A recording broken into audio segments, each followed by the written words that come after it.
Nous méditons l'Évangile selon saint Luc chapitre 17, versets 1 à verset 6. La foi grosse comme une graine de moutarde. En ce temps-là, Jésus disait à ses disciples, « Il est inévitable que surviennent des scandales, des occasions de chute. Mais malheureux celui par qui cela arrive. Il vaut mieux qu'on lui attache au cou une meule en pierre et qu'on le précipite à la mer, plutôt qu'il ne soit une occasion de chute pour un seul des petits que voilà. Prenez garde à vous-même. Si ton frère a commis un péché, fais-lui de vifs reproches, et s'il se repent, pardonne-lui. Même si 7 fois par jour il commet un péché contre toi, et que 7 fois de suite il revient à toi en disant « Je me repens », tu lui pardonneras.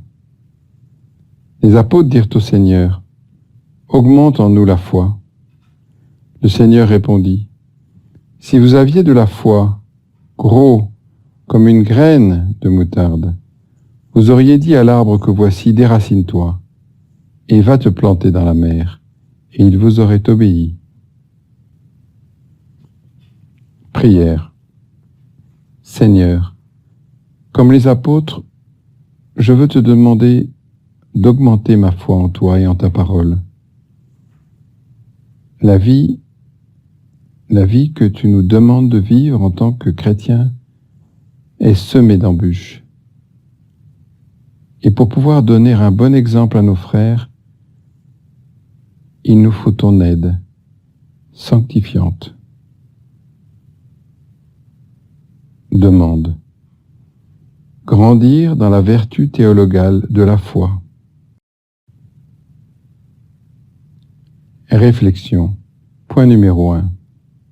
Il est souvent bon de se rappeler le dicton « chrétien isolé, chrétien en danger ». En effet, nous avons toujours besoin des autres pour vivre pleinement notre foi. Pourtant, dans cet évangile, le Seigneur nous met en garde contre les scandales. Ce que Jésus désigne comme un scandale, ce sont les pierres d'achoppement, c'est-à-dire littéralement ce qui nous fait tomber sur un chemin, et donc de façon imagée, tout ce qui pourrait nous entraîner au péché. Jésus montre une attitude très intéressante face à la réalité des scandales. Il nous prévient qu'il y en aura toujours. Il connaît trop bien notre nature blessée par le péché pour le nier. Mais il est aussi extrêmement dur envers celui par qui le scandale arrive. Il vaut mieux qu'on lui attache au cou une meule en pierre et qu'on le précipite à la mer plutôt qu'il ne soit une occasion de chute pour un seul des petits que voilà. Point numéro 2. Il serait facile pour nous, en entendant ces mots « scandale », de penser aux faits gravissimes qui ont secoué l'Église ces derniers temps et dont les conséquences sont encore très fortes aujourd'hui.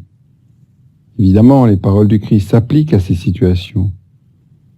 Mais nous ferions bien aussi de regarder notre propre personne et de penser à tous les mauvais exemples que nous aussi pouvons donner aux autres.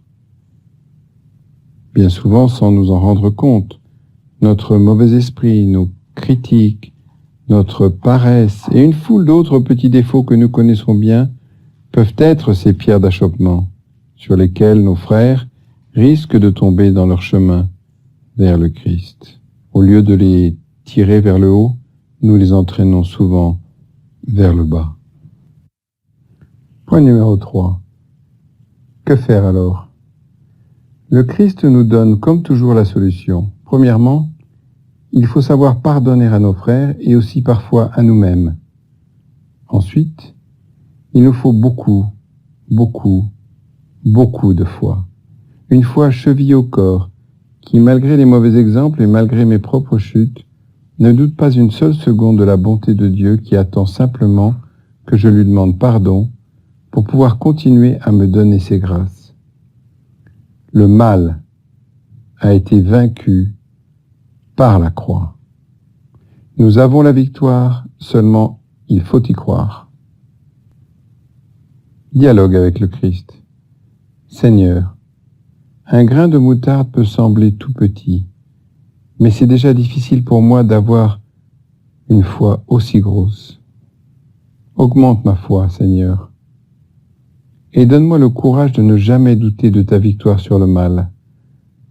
Tous ces péchés et ces mauvaises choses que je vois autour de moi, tu les as crucifiés avec toi sur la croix. Résolution. Essayez de ne pas me laisser entraîner par les mauvais exemples aujourd'hui.